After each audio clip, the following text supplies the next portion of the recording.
One of the pivotal moments when I recognized the passion for music was, I've been playing drums since I was in second grade, since I was a little kid. And in ninth grade, we had a person come in and record our Christmas concert.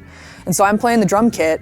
My little tom ran from my left to my right, and my hi-hat's on the left and my ride cymbals on the right. And when we got this CD back from the recording engineer who had recorded the concert, I'm listening and I realized that now my rack toms are on the right side, my floor tom is on the left, and my hi-hat's on the right, and my ride cymbal's on the left, and I was so confused.